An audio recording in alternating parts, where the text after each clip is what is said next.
Alors voilà, comme vous l'avez compris, moi aujourd'hui je vais parler beaucoup de magie, mais je vais aussi parler de psychologie. Alors peut-être que vous faites partie de ces personnes qui pensent que la magie et la science n'ont rien à faire ensemble. Alors moi aujourd'hui je vais essayer, ou sont opposés, ou voilà, ou s'entrechoquent comme ça. Moi aujourd'hui je vais essayer de vous prouver le contraire et vous dire que au contraire, justement, elles peuvent s'alimenter l'une l'autre. Alors, je vais commencer justement par vous présenter un peu des papiers pour vous montrer. Donc là, j'ai seulement pris à partir de 2015 pour vous montrer un peu la richesse de ce qu'il peut y avoir au niveau de la psychologie et scientifique, du coup, parce que la psychologie est une science, oui. Merci. Mais avant toute chose, on peut commencer par quelque chose de plus ludique, avec un tour de magie. Je pense que ça va pas mal illustrer ça. Alors, mesdames, messieurs, devant vous ce soir, je vais faire un tour de magie. Donc, voilà, c'est Matthew Tompkins qui vient d'Oxford, qui a bien voulu me montrer comment faire. Qui m'a prêté ses talents de magicien pour pouvoir vous démontrer ça ce soir. Alors, je vais vous demander, là, les cartes sont retournées. Je vais vous demander de sélectionner une carte une fois qu'elles seront face à vous. Ça va aller très vite, alors il faut aussi que vous choisissiez très vite. Vous allez retenir l'image de la carte dans votre tête. Vous gardez ça pour vous, vous retenez bien, et puis on va voir ce qui se passe ensuite. C'est bon, vous êtes prêts ?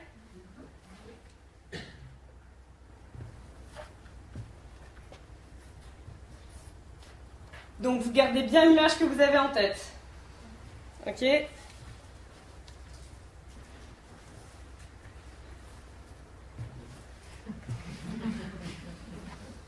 Alors il y a une carte qui est partie. Voilà, il y en a 4, il y en a 3. Et c'est la vôtre.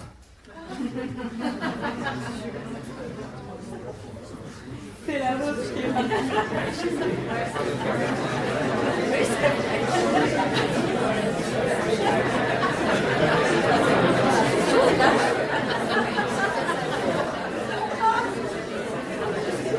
Alors,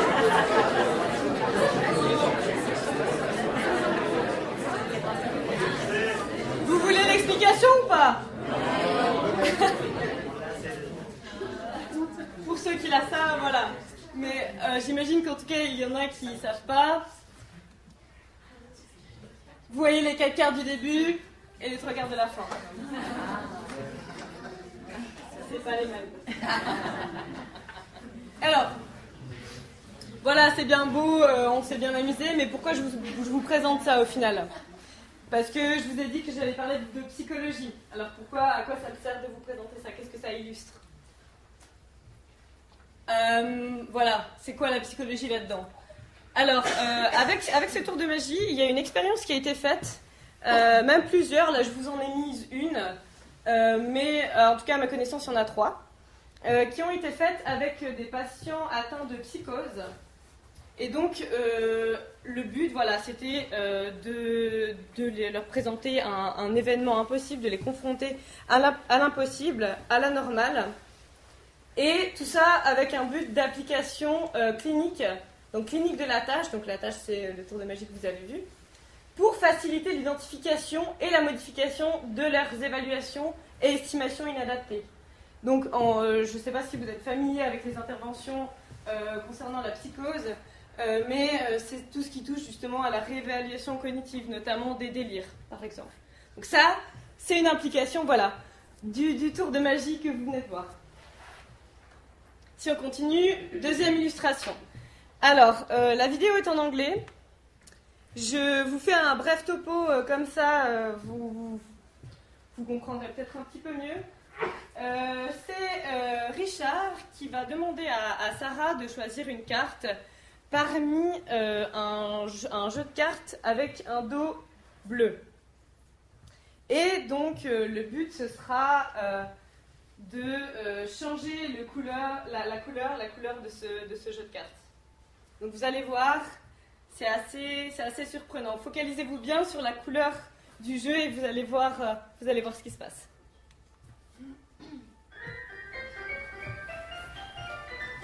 Hi, I'm Richard, this is Sarah, and we're going to perform the amazing colour-changing card trick with this blue-backed deck of cards.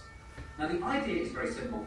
I'm just going to spread the cards in front of Sarah and ask her to push any card towards the camera. Right, okay, let's see. I'm going to go for this card here. Okay. Now Sarah could have selected any card at all from the deck, but she selected the card which is now face down on the table. What I'm going to ask her to do is show us which card she selected. Right, so the card that I chose was in fact the 3 of diamonds. The 3 of diamonds, okay, excellent choice. That card goes back into the deck. Now I'm just going to spread the cards face up on the table. Do a little click of the fingers, and you'll see that Sarah's card here has now got a blue back. Not particularly surprising. What's slightly more surprising is all of the other cards have got red backs. And that is the amazing colour-changing card trick. Alors, ouais, j'ai entendu un peu de réactions. Je sais pas si vous avez tous vu la différence entre avant et après. Il y a réellement eu 4 changements. Hi, I'm Richard, this is Sarah, and we're going to perform the amazing colour-changing card trick with this blue-backed deck of cards. Now the idea is very simple. I'm just going to spread the cards in front of Sarah and ask her to push any card towards the camera. Right, okay, let's see. I'm going to go for this card here. Okay. Now Sarah could have selected any card at all from the deck, but she selected the card which is now face down on the table. What I'm going to ask her to do is show us which card she selected. Right, so the card that I chose was in fact Excellent choice. That card goes back into the deck. Now I'm just going to spread the cards face up on the table. Do a little click of the fingers, and you'll see that Sarah's card here has now got a blue back. Not particularly surprising. What's slightly more surprising is all of the other cards have got red backs. And that is the amazing colour-changing card. Donc voilà, Richard Wassman, qui est magicien et chercheur aussi en psychologie. Donc il a une chaîne YouTube si jamais ça vous intéresse. Voilà. Alors, encore une fois, je vous ai montré ça. Et quelles sont les techniques sous-jacentes qu'il a utilisées? Il y a évidemment, voilà, le magicien a une connaissance de l'auditoire et de ses réactions. Et tout ça, c'est grâce à quoi? Eh bien, c'est grâce à la psychologie cognitive.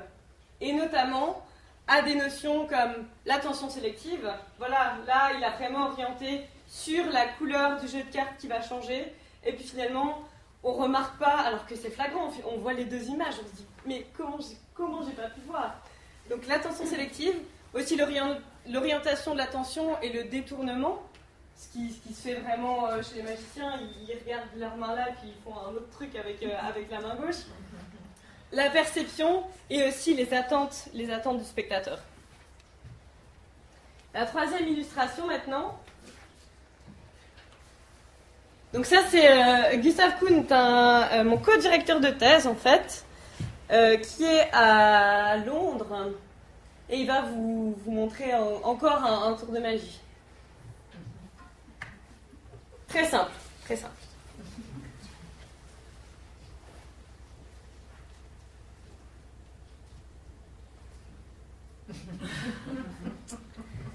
Alors, j'ai une question maintenant pour vous.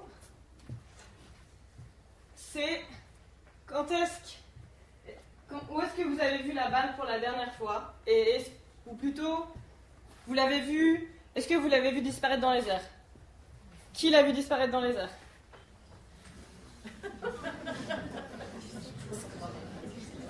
Levez bien la main, ouais. Ok.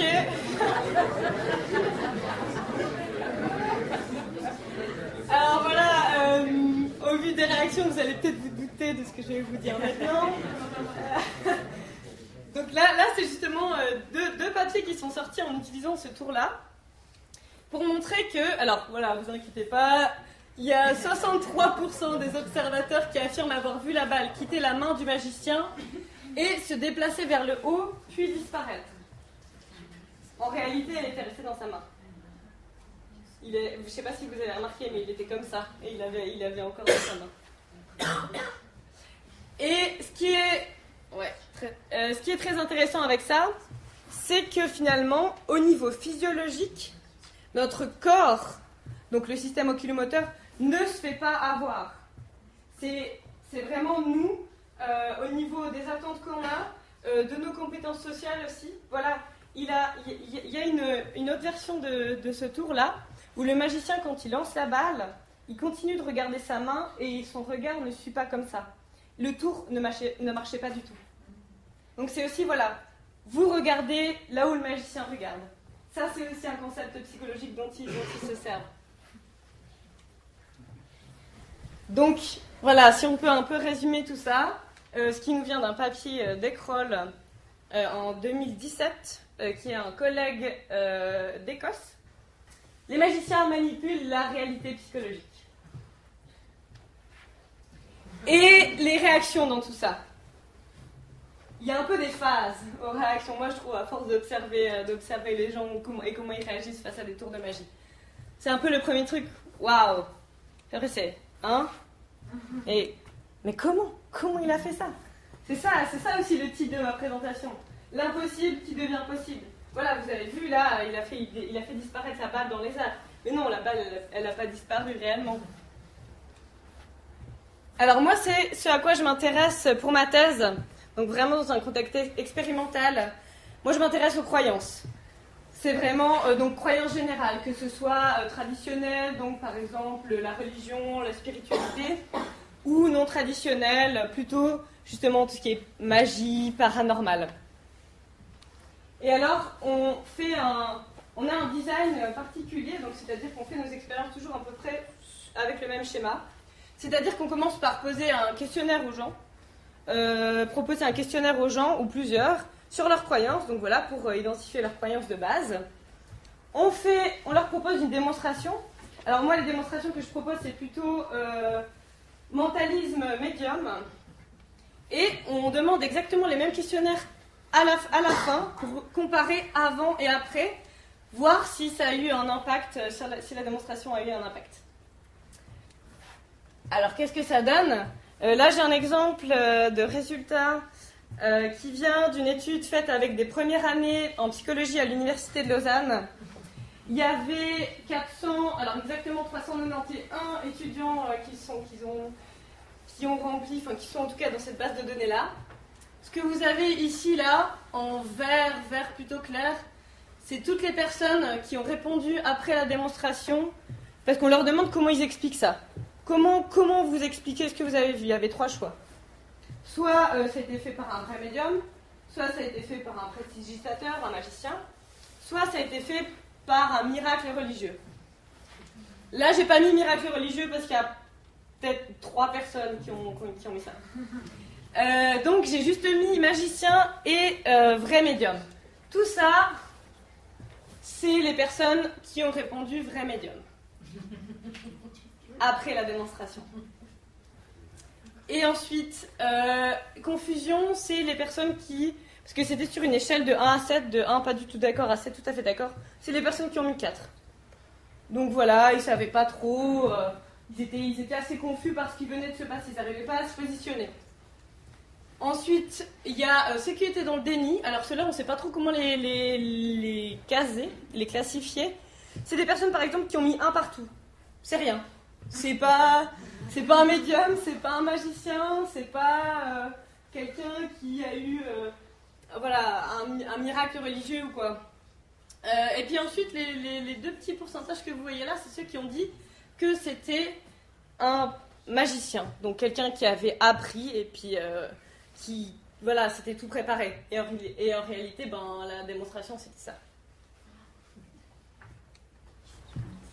Alors, Voilà, avec tous les exemples que je vous ai montrés, j'espère vous avoir montré que la magie est un véritable moyen d'investigation des cognitions humaines et que ça sert vraiment. Enfin, voilà, moi je fais partie d'une association, d'un comité, c'est Science of Magic Association. Ça réunit à la fois des magiciens et des chercheurs et on se rend vraiment compte que les deux s'alimentent. Donc c'est-à-dire que la psychologie peut aider à améliorer ou à participer à l'art de la magie et la magie aide aussi à comprendre les phénomènes psychologiques. Alors, avant de se quitter, j'aimerais juste vous partager cette musique que j'ai découverte il n'y a pas longtemps. C'est The Magician de Andy Shauf et je trouve que ça illustre vraiment bien comment on réagit, comment les personnes réagissent face à un magicien puis ce qu'on croit et qui finalement ça s'avère être faux. Donc là vous voyez c'est la pochette du single, c'est assez psychédélique comme ça. Et là je vous ai mis les paroles, bon c'est en français, c'est en anglais normalement mais je vous ai mis les paroles. Moi ce qui m'avait surtout intéressé là-dedans, c'était par exemple juste une poignée de main sans plan concret. Quand on rencontre un magicien, c'est pas juste une poignée de main sans plan concret.